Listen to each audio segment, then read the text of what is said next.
Welcome to star 9 news. Vizianagaram జిల్లా గజపతి నగర నియోజకవర్గం గజపతి నగరం మండలం బుధవారం సాయంత్రం మాజీ జెడ్పీటీసీ మక్కు శ్రీధర్ ఆధ్వర్యంలో సాయి సిద్ధార్థ విద్యాసంస్థ అధినేత సీరంరెడ్డి రామ్ కుమార్ సర్పంచ్లు కొండ్రోతు అనుష, సూరెడ్డి రామలక్ష్మి, మాజీ ఎంపీటీసీ జి ఈశ్వరరావు, రెడ్డి పాపినాయుడు, మాజీ సర్పంచ్లు రెడ్డి ప్రసాద్లు, అల్లు శ్రీను, జగన్నాథరాజు, సూర్యనారాయణ రాజులతో పాటు సుమారు 2000 మంది అశోక్ బంగ్లాలో ఈరోజు పొలిట్ బ్యూరో సభ్యులు పూసపాటి అశోక్ గజపతి రాజు సమక్షంలో వైకాపాను వీడి తెలుగుదేశం పార్టీలో చేరడం జరిగింది. ఈ కార్యక్రమంలో గజపతి నగరం ఎమ్మెల్యే అభ్యర్థి కొండపల్లి శ్రీనివాస్, విజయనగరం పార్లమెంట్ అభ్యర్థి కలిశెట్టి అప్పలనాయుడు, ఎస్కోట ఎమ్మెల్యే అభ్యర్థి కొల్ల లలిత కుమారి, పార్టీ నాయకులు గోపాలరాజు, చప్ప చంద్రశేఖర్, రుంకాన అరుణ, గుండ్రోతు గోవిందు, కొండపల్లి కొండలరావు తదితరులు పాల్గొన్నారు.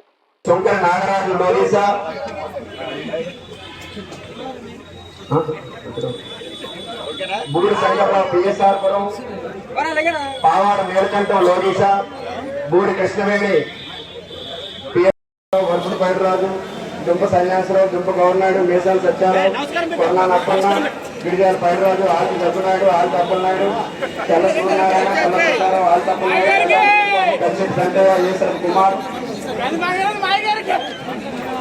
అదేవిధంగా ముఖ్యంగా నా సొంత గ్రామం లోగీస్ నుంచి వచ్చిన వారికి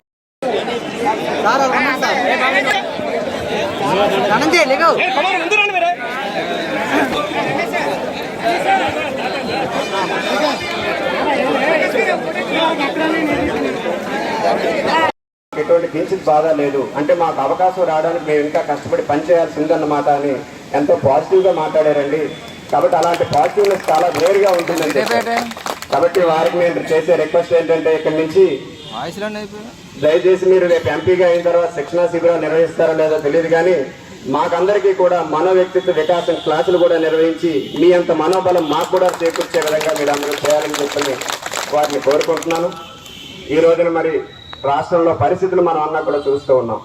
ఈ రోజున జిల్లాలో కానీ ఉత్తరాంధ్రలో కానీ అశోక్ గజరాజు గారు అనే పేరు చెప్తే రాజకీయంగా 100 మాటలు ఏవైనా చెడుగానో మంచిగానో నచ్చిన మాటలు మాట్లాడొచ్చేమో.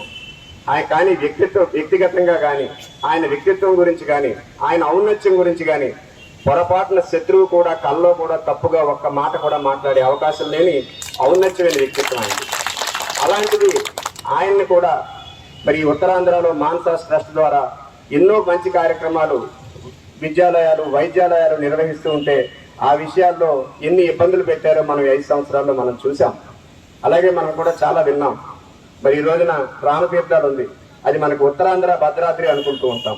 అలాంటిది ఆ రాముడి తలని ఎవరో తెగ నరికితే దాని స్థానంలో మరో విగ్రహం పెట్టారే కానీ 5 సంవత్సరాలు గడిచిన ఈ రోజుకి కూడా ఆ తెగ నరికిన నేరస్తుని తీసుకొచ్చి న్యాయస్థానం ముందు పెట్టలేని ఈ దరిద్రపు ప్రభుత్వం మన ప్రభుత్వంలో మనందరం కూడా ఉన్నాం. అలాగే ప్రతి చోట కూడా ఇలాంటి అన్యాయాలు, అక్రమాలు సామాన్యుడిగానే కాదు భగవంతుడి విషయంలో కూడా జరుగుతున్నాయి. అయితే వీటన్నిటికీ ఒక పరిష్కార మార్గం